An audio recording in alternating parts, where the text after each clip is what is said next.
Lucas 5, vayan con la vista hasta el verso 27 y vamos a leer hasta el 32.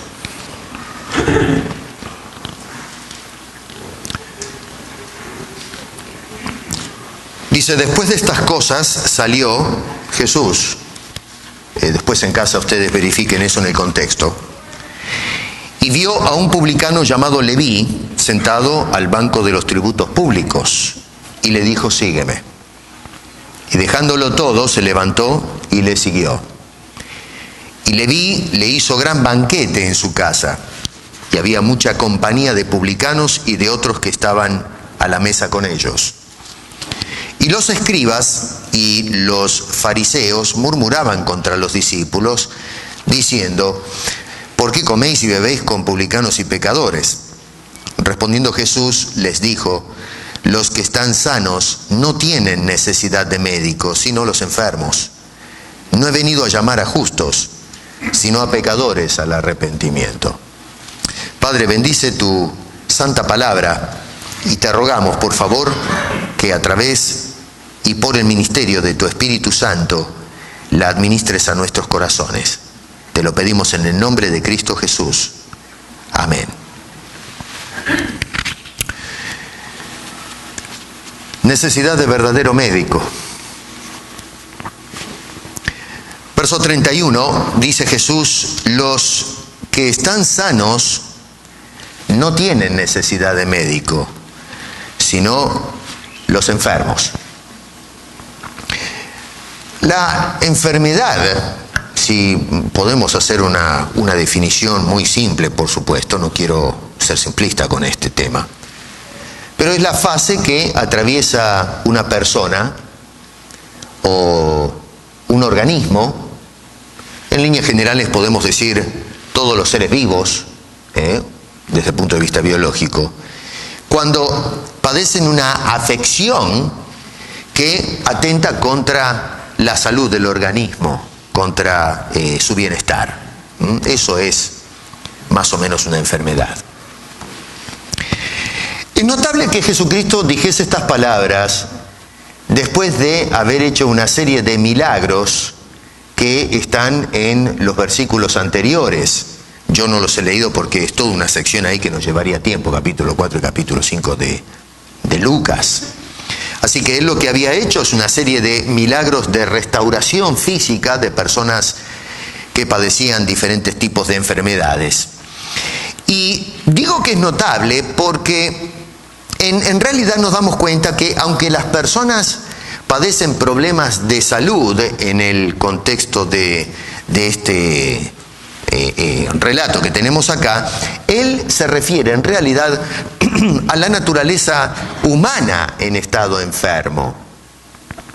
O sea que Jesús no está simplemente enfocado en el maltrato físico por parte de, enfermedades de tipo virósico, bacterias y otro tipo de cosas que, en fin, gérmenes o lesiones, ya sea de nacimiento que han incurrido durante su vida, en fin, una cantidad de cosas que vuelvo a repetir, ustedes después cotejen eso bien en casa en el contexto en los versos anteriores. Así que llama la atención de que Jesucristo aborde, más allá de las enfermedades físicas, el problema de que hay una enfermedad en el hombre en general. Y llama también la atención que Lucas, que es un médico, después de haber observado, y me imagino que le habrá llamado poderosamente la atención, ver estos milagros, y encima ahora Jesucristo pronunciando estas palabras acerca del malestar humano. En otras palabras, Jesús describe en líneas generales a la sociedad humana como una sociedad enferma. Y solamente tiene una de dos alternativas esa sociedad. O es restaurada o muere. No hay otra. Eso es como encierra todo el asunto, las Escrituras. La palabra griega que aparece allí, enfermedades o enfermos, es la palabra kakos en el original. Y es distinta a la que se utiliza anteriormente para hacer referencia a las enfermedades orgánicas. Si ustedes dan vuelta un poquito a la página, el capítulo 4, versículos 40 y 41 nos dice que le traían a los enfermos a Jesús, especialmente en el verso 40, después habla en el 41 acerca de algunos endemoniados, pero dice que traían a todos los enfermos de diversas enfermedades y los traían a él, y entonces poniendo su mano divina los restauraba. La palabra original que aparece allí como enfermos o enfermedad es diferente a la que está aplicando ahora Lucas y que el mismo Jesús, porque en definitiva es Jesús el que pronuncia las palabras. Es distinta palabra que a la que menciona Jesús acá en el versículo 31 del capítulo 5. La palabra enfermos o enfermedad en el capítulo anterior es asteneo. Y la palabra en un sentido da la idea de debilidad y justamente se refiere al hecho de que una persona enferma muestra esa debilidad o incapacidad física. En este caso la palabra kakos es distinta y es distinta por inspiración. Escogió deliberadamente otra palabra para referirse a la naturaleza humana pero en mal estado. Está indicando que hay algo más allá de lo físico. Y se está refiriendo al deseo del hombre, a los pensamientos, la forma de actuar. Todo el hombre está enfermo. Lo hemos dicho muchas veces esto, pero las Escrituras y lo que hacen los expertos en la teología es describir la corrupción total de la criatura, del hombre. Estamos completamente arruinados por causa del pecado. Los escribas y fariseos dice que murmuraban, ¿no es cierto? Es decir, hablaban a voz baja contra los publicanos y pecadores. La palabra publicanos, que ya no la usamos mucho, ¿no es cierto?, en nuestra sociedad, pero quiere decir cobradores de impuestos. Había una creencia, el Talmud, que es un manual acerca de enseñanza hebrea, los rituales y las tradiciones, hacían distinción entre dos tipos de cobradores de impuestos. Había unos que eran más o menos pasables, aunque nadie realmente ama a los cobradores de impuestos, inclusive hoy. Y estaban los muy malos, que eran generalmente personas que trabajaban en la taxación aduanera, personas que se aprovechaban. Roma tenía cierta cifra de dinero que tenían que recolectarse del pueblo y lo que hacían estos taxadores era aumentar a esa cifra y cobraban impuestos por cualquier cosa, por el desembarque, el transporte de ruedas, de animales, a hombro, lo que sea, pero por todo cobraban un impuesto y eran muy, muy odiosos. Y este es el tipo de rubro al que pertenecía Leví, que por cierto es Mateo, es la misma persona. Así que tenía dos nombres, Mateo, Leví. Nos dicen que estos hombres murmuraban contra estos cobradores de impuestos, juzgaban que formaban parte de una sociedad totalmente enferma, que ellos eran parte de esa integración de gente que estaba descompuesta y obviamente de la cual ellos pensaban que estaban inmunizados, que estaban fuera del efecto pernicioso de esa enfermedad social y que estaban inmunizados por causa de la religión que ellos habían abrazado y que estaban practicando. Incluso hasta el momento en que quizás estos hombres llegaron a escuchar las enseñanzas de Jesucristo, quizás pensaban que ellos también estaban sanos, que no había nada malo con ellos, que en realidad los enfermos eran los del clero, que también tenían sus cositas. Recuerden que Jesús tuvo que ponerlos en vereda cuando en el templo se dedicaban a hacer ganancias pingües, ¿no es cierto?, vendiendo cosas, animales para el sacrificio, y tenían todo un negocio, un mercado en las puertas del santuario, y entonces Jesús tuvo que poner orden en ese lugar. Así que nos vamos dando cuenta que hay una corrupción de fondo, no solamente la sociedad. Probablemente, vuelvo a repetir, que estos publicanos decían que nos vienen a juzgar a nosotros y miren ustedes cómo actúan. Así que en realidad vemos la hipocresía que hay en este murmurar por parte de estas personas que formaban el clero. Pero en cambio Jesús cataloga entonces a todos estos, tanto los pecadores de la sociedad como los escribas y fariseos, en un estado de enfermedad, y que encima se trata acá de un mal endémico, ¿no es cierto? Está localizado en la naturaleza humana y por supuesto es continuo, es algo persistente, no podemos sacudirnos esta enfermedad terrible que afecta al hombre.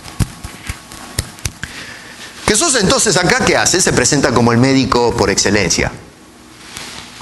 El único médico que puede remediar con una curación final a los hombres de este mal que es el pecado y sus consecuencias funestas para la naturaleza humana y para su destino eterno.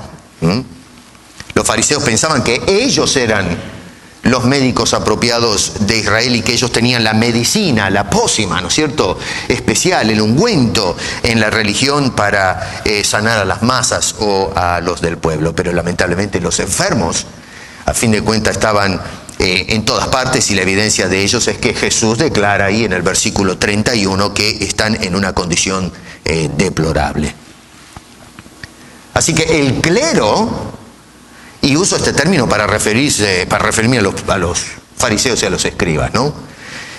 También estaban enfermos como estos publicanos y pecadores. Pero el problema con ellos es que, aunque estaban enfermos, a lo menos Jesús eso es lo que está indicando acá, en una forma implícita, es que vivían en negación.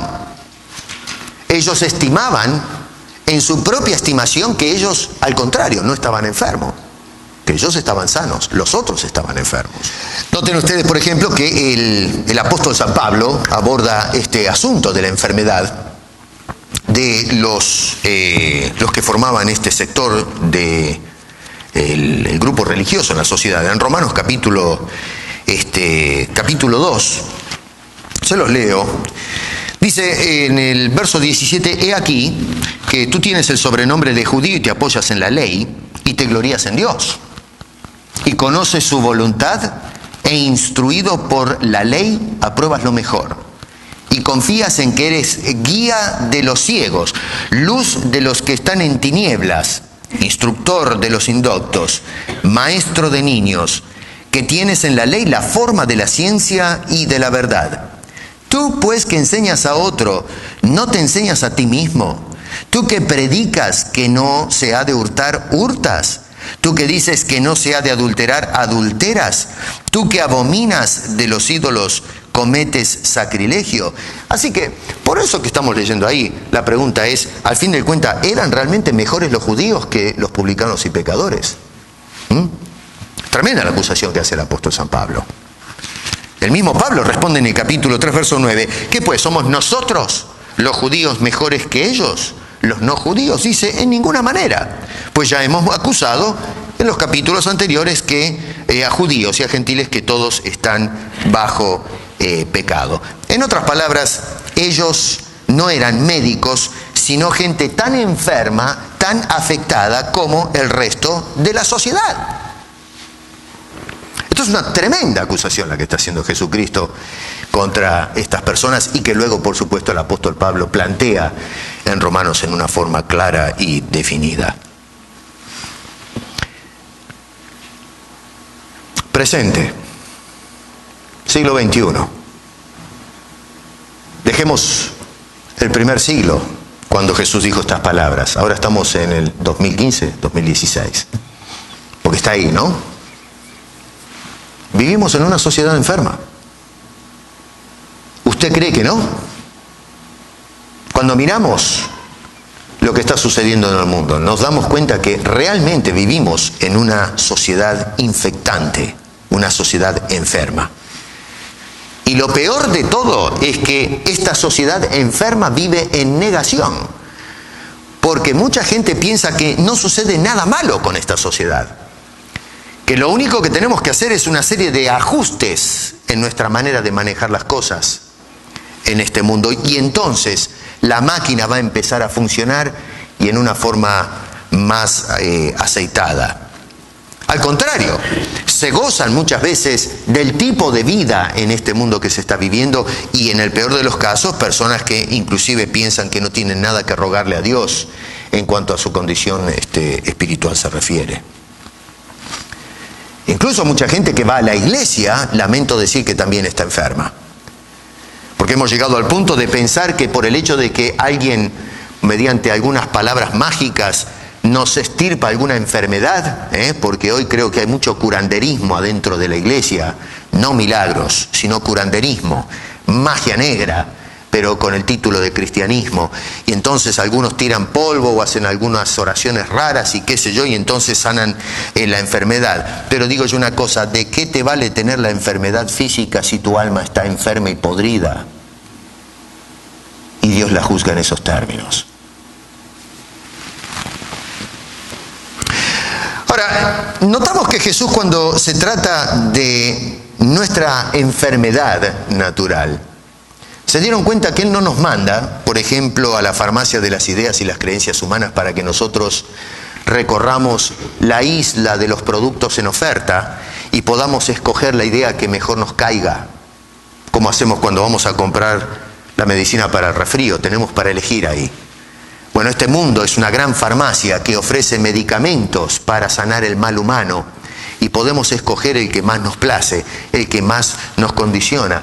Y entonces notamos que Jesús no dice, vayan y busquen entre esas farmacias a ver si encuentran el producto adecuado para ustedes. No, Señor. Él se hace cargo. Él, como médico, lo que hace es mirarnos a nosotros y nos atiende en una forma individual, en una forma personal, en una forma privada, interesado en nuestra condición, como en este caso que notamos acá de este señor Leví o Mateo, ¿no? Que es que Jesucristo es el médico, en definitiva, que nos escribe la receta correcta para tratar con nuestros males. Y colegimos esto, digo yo, porque si ustedes se van a Marcos, por ejemplo, en el capítulo 2, versículo 13, dice,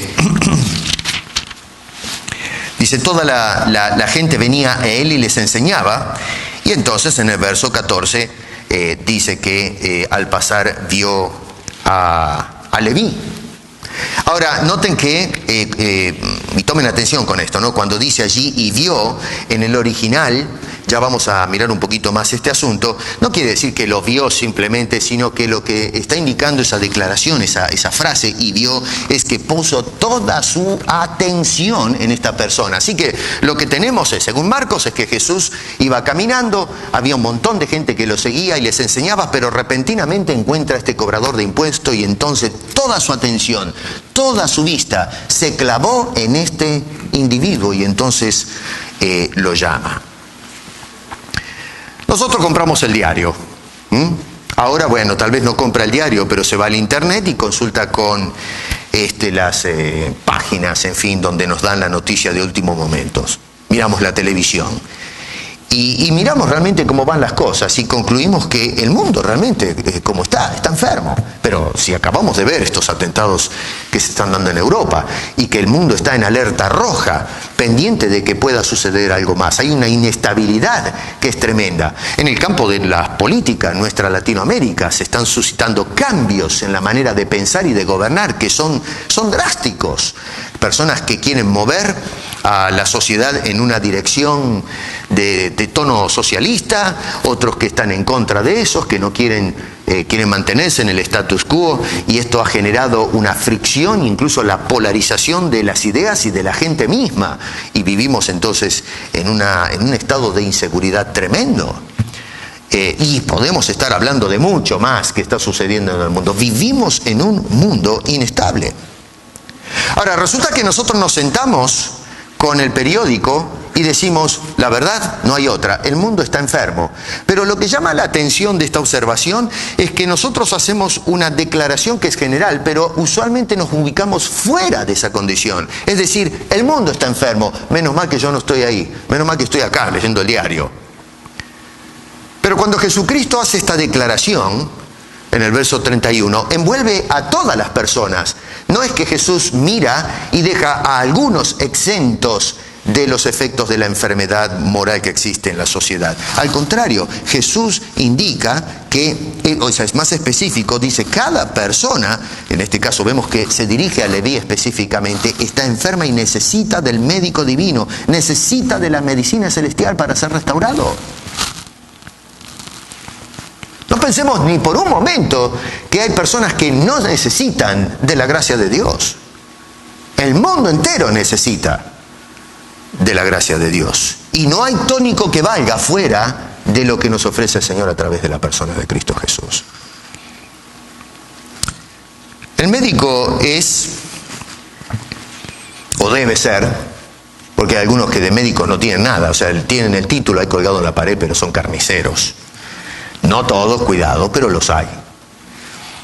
Debe ser un profesional que practica la medicina y que procura la salud, el bienestar del paciente mediante el estudio, mediante el diagnóstico y en última instancia del tratamiento adecuado de la enfermedad que afecta a dicho paciente. Este enfermo, entonces, lo que estamos diciendo es que es un mundo que está enfermo y ha intentado en un sentido diagnosticarse y automedicarse con sus ideas y sus filosofías baratas, que muchas veces son terribles engaños, son falsas, y la persona, agarra sus ideas y tiene un efecto de placebo, ¿no es cierto?, que se siente mejor, una felicidad falsa, pero en realidad nos damos cuenta que seguimos estancados en esa peste virulenta que afecta a todos los hombres. Los sociólogos y la política nos dicen que si al hombre se le ofrece, se le satisfacen todas las necesidades básicas, se solucionan los problemas de nuestra sociedad. Si a todos se les paga igual, si todos tienen casa, luz eléctrica y todo ese tipo de cosas. Pero yo me pregunto, si hay algo sano en el hombre para que podamos asegurarnos de que si hacemos esos cambios externos vamos a construir un mundo mejor. Si nos vamos a los tiempos de Israel, en Isaías capítulo 1, nos dice, capítulo 1, versículo 4 dice: oh gente pecadora, pueblo cargado de maldad, generación de malignos, hijos depravados. Miren qué manera de describir a la gente, ¿eh? ¿Qué tal? Dejaron a Jehová, provocaron a ir al Santo de Israel, se volvieron atrás. Ahora, yo me pregunto, si alguien se parase en Washington, o se parase acá en el Parlamento, o en cualquiera de nuestros palacios de gobierno en nuestros países latinoamericanos o en cualquier mundo, Kremlin, qué sé yo, allá en la Unión Soviética, en Rusia, y se para alguien y dice gente pecadora, pueblo cargado de maldad, lo fusilan, lo mete preso, Pero eso es lo que está diciendo este hombre, ¿no? Dios está hablando a través de Isaías y está declarando estas palabras tremendas que son solemnes. Y dice, la causa es porque le dieron la espalda a Dios. Verso 6. Desde la planta del pie hasta la cabeza no hay. Y dice, en él no se refiere a toda la nación, si bien es cierto que dice que Israel es gente pecadora, pero ahora se define a cada individuo. Dice, no hay en esa persona, desde la planta del pie hasta la corona de la cabeza, no hay en él cosa sana, sino herida, hinchazón y podrida llaga, no están curadas, ni vendadas, ni suavizadas con aceite. No hay en ese individuo cosa que esté sana. Lo que está indicando es que hay una corrupción total. El hombre piensa, siente y actúa en una forma enferma, contaminada, podrida. Claro, alguien puede decir, bueno, pero a ver, pastor, escúcheme, acá se está hablando de Israel, ¿qué tengo que ver? Yo ya no tengo nada que ver con Israel, es más, yo ni siquiera soy judío. Bueno, vayamos al Nuevo Testamento, como el apóstol Pablo describe a los que no son judíos. Entonces, en el capítulo 3, verso 9, verso 10 dice, como está escrito, no hay justo ni aun uno.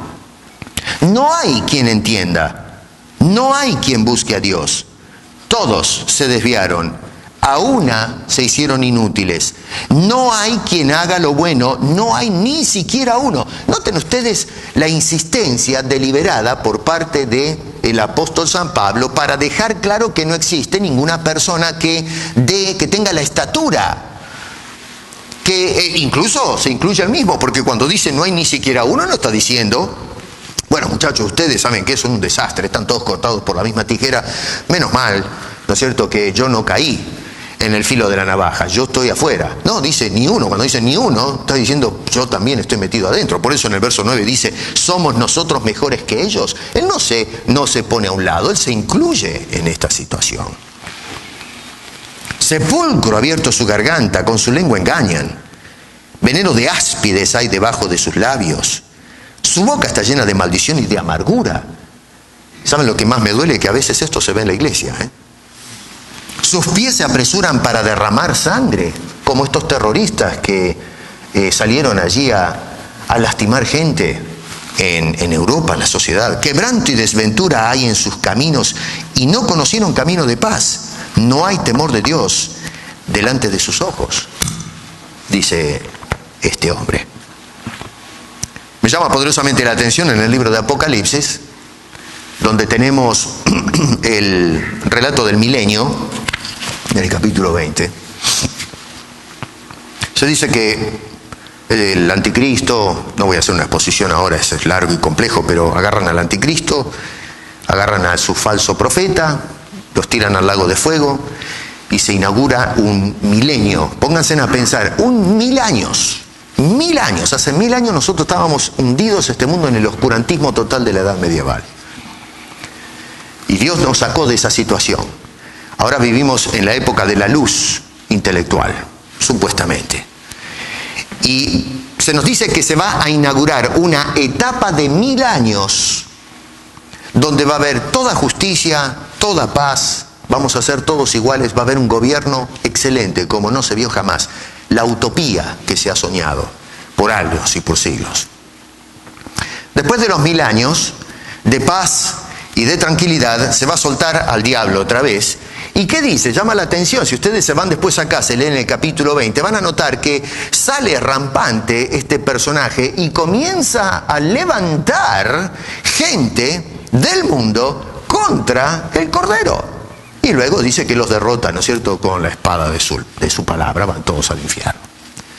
Pero lo que llama poderosamente la atención es cómo este concepto de que nosotros podemos transformar al mundo mediante actos sociales, entonces vamos a tener una sociedad más equitativa, más estable, y donde la gente ya no va a delinquir más, no se van a rebelar más. ¡Mentira! Nos dice la Escritura que el hombre, a menos que sea regenerado, el hombre es degenerado.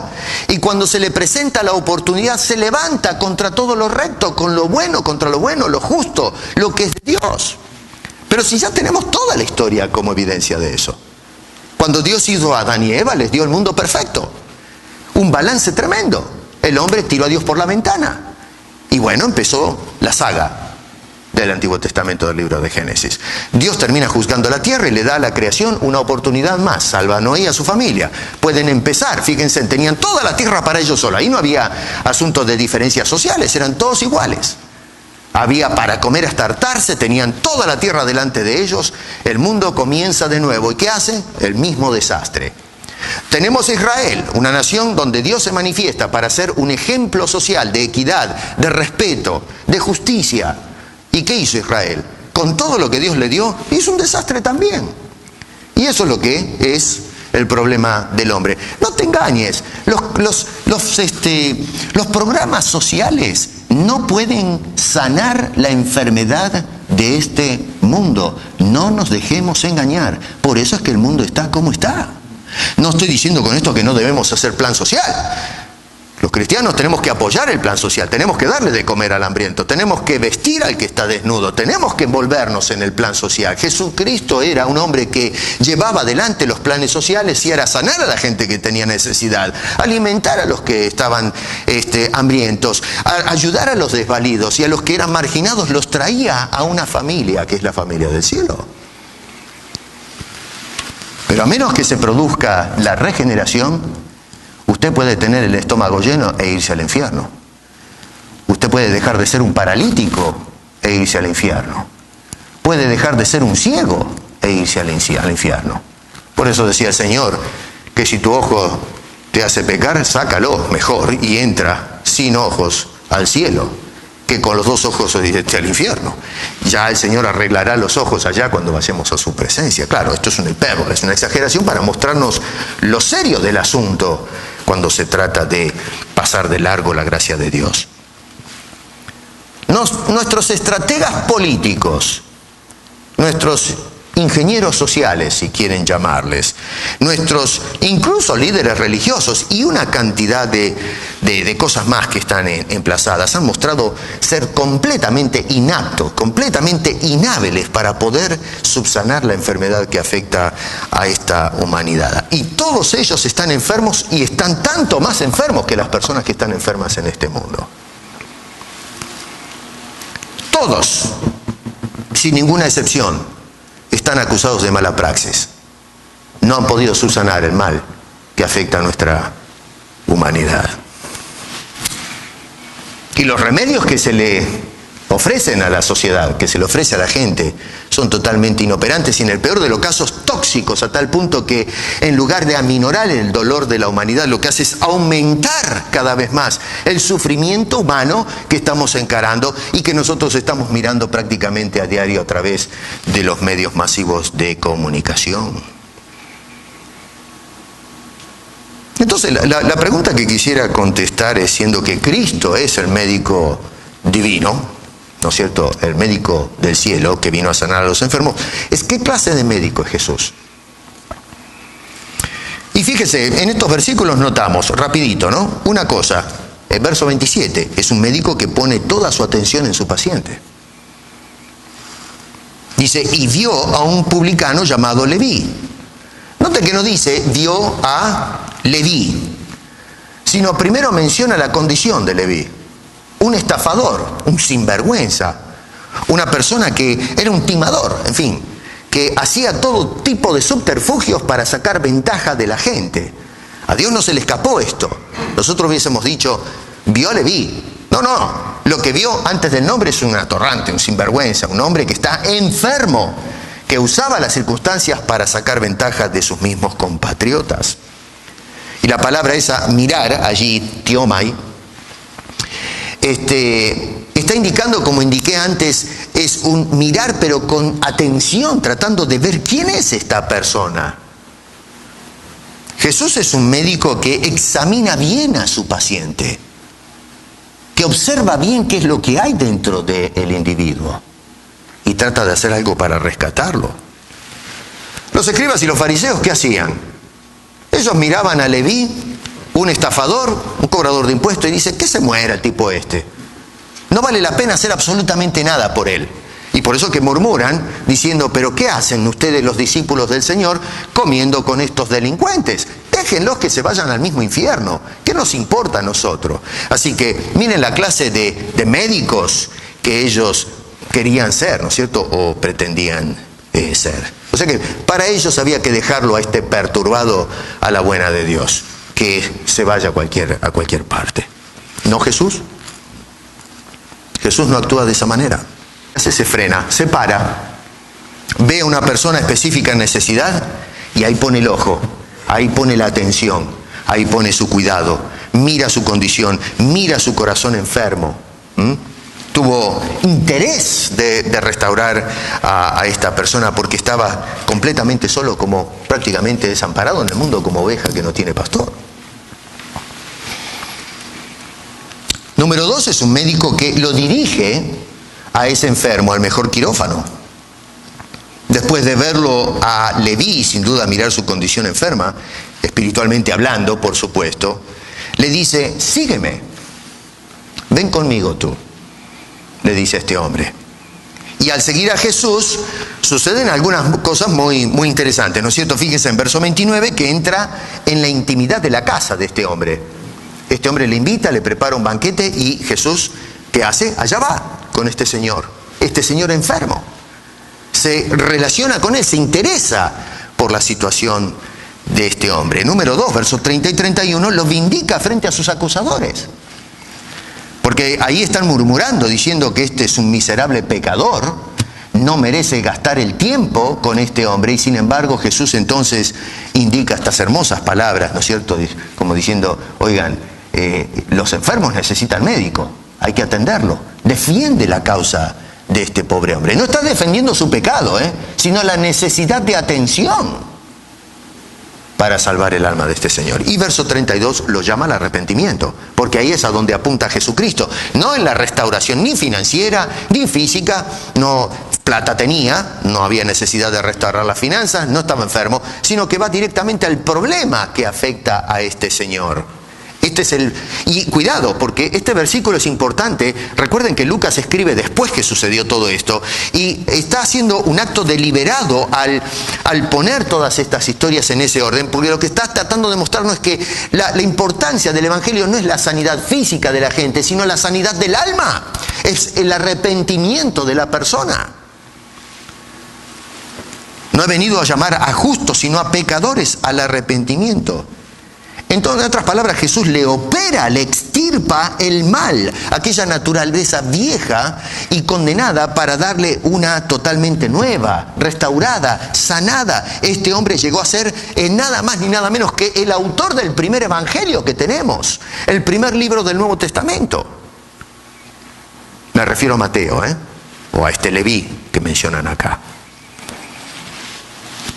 Número 3 es un médico severo contra mala praxis y diagnosis. Cuando los escribas y los fariseos se expresan en la forma que lo hacen en el versículo 30 contra estas personas necesitadas, eso indicaba que para ellos este enfermo no tiene cura. No hay nadie que pueda hacer nada por Leví. Hay que abandonar toda esperanza de restauración para este señor. Vuelvo a repetir, que se vaya al infierno entonces. No se junten con él. Las palabras de Jesús, el médico divino, los versos 31 y 32, no solo eran para los convidados de Leví, sino especialmente para esta gente, estos escribas y fariseos, que apuntaban el dedo contra estas personas diciendo: ustedes también necesitan sanidad. Ustedes también necesitan arrepentirse. Necesitan lo que solamente Jesús tenía para ofrecer.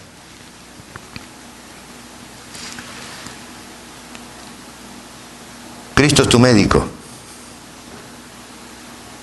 Cristo es el único médico.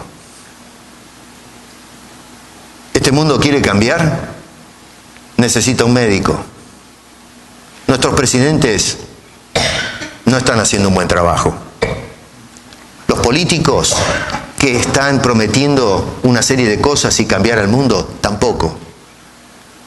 Ellos quieren vestirse de guardapolvos blancos, hombres que son pregoneros de paz, pero es una farsa. ¿Y la iglesia? La iglesia es igual, esta neoiglesia, porque no la iglesia de Cristo, sino esta neoiglesia, este neomovimiento que se ha levantado dentro del campo evangélico, y aún las otras, catolicismo, la iglesia anglicana, en fin, es genérico este asunto que se está dando. Nos está mostrando otra vez que estas instituciones y estas ideas no sirven absolutamente para nada. Necesitamos al único médico que puede restaurar, que es la persona del Señor Jesucristo. Es decir, ellos nos ofrecen medicina barata, pero es el único Jesucristo que puede darnos la medicina que puede sanar el alma de la persona. Jesús dice una vez más: he venido a llamar a pecadores al arrepentimiento. Yo soy el que ofrezco el tónico, la medicina correcta. Allí es donde está el problema, porque cuando dice allí he venido a llamar a pecadores, está apuntando directamente al problema genético de esa enfermedad. Es el pecado que hay en todo ser humano. Por eso, como indiqué, Isaías dice: no hay nada, desde la corona de la cabeza hasta la planta de los pies sano. Pablo en el Nuevo Testamento dice: no hay ni un solo justo. Y Jesús está indicando: es el pecado lo que tiene que ser tratado en la naturaleza humana. Qué linda respuesta la de Leví, ¿no es cierto? Dice el verso 28 que no hizo cuestionamientos innecesarios cuando el médico divino lo llama. Yo pensaba cuando meditaba en este pasaje, yo estoy trabajando ahí en el escritorio y me dicen: Jesús pasa, me está mirando, yo lo estaría mirando y diciendo: what are you looking at? ¿Qué me miras? Un extraño. Aunque probablemente se había escuchado ya a Jesús, ¿no? Y luego cuando me dice: sígueme, le hubiese dicho: ¿a dónde? Estoy trabajando y estoy haciendo plata. Y estaría tratando de buscar un poco de información, ¿no? ¿Quién es este? ¿A dónde me quiere llevar? ¿De qué se trata este asunto? Pero lo notable es, y los tres evangelistas dicen lo mismo, que este hombre, cuando Jesús le habló, él se levantó y no hizo ningún cuestionamiento. Allá se fue detrás de Jesucristo.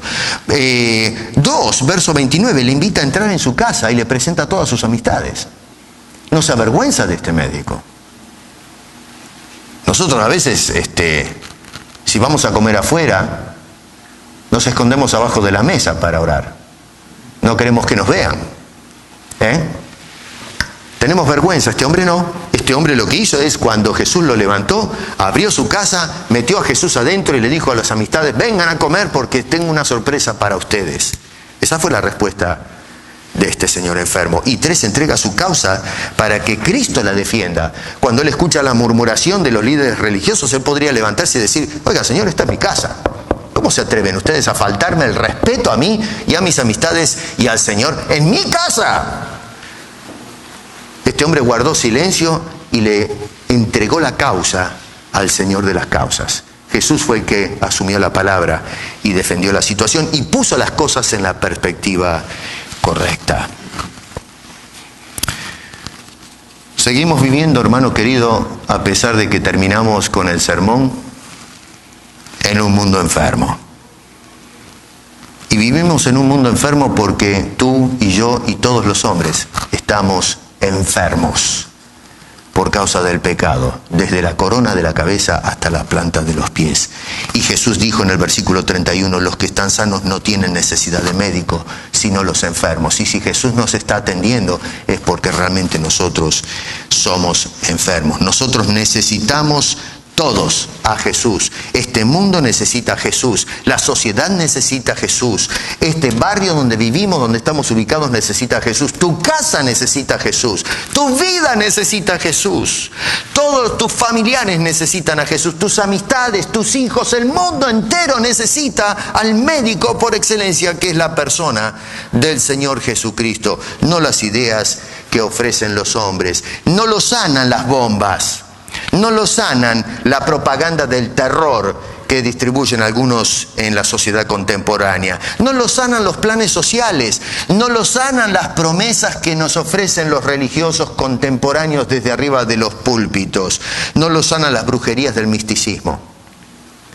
Lo único que puede sanar al hombre, lo único que puede sanar la sociedad, lo único que puede sanar nuestros hogares, por sobre todas las cosas, lo único que puede sanar tu vida es la persona de Cristo Jesús, el sanador del alma. Dijo Pedro, y cierro con esto, quien llevó él mismo nuestros pecados en su cuerpo sobre el madero, para que nosotros, estando muertos a los pecados, vivamos a la justicia, y por cuya herida fuimos sanados. Quiera Dios que vayas a ese médico. No seas tu propio médico. No dejes que alguien haga el papel de médico. Deja que el médico divino sane tu vida, tu casa. Y quizás, oremos para que quizás pueda sanar la enfermedad que afecta nuestra sociedad entera. Padre, te damos muchas gracias por tu palabra. Gracias por interesarte, por hacerte cargo del mal humano. Gracias por este episodio que preservó Lucas, hablándonos de la intimidad de Leví y cómo este hombre llegó a encontrar la salvación en este Cristo Jesús, el médico de los médicos. Ayúdanos, por favor, este mundo te necesita, porque vivimos en una sociedad, en un mundo, en una humanidad enferma, Señor. Y tú eres nuestra única esperanza. Oramos en el nombre de Cristo Jesús. Amén.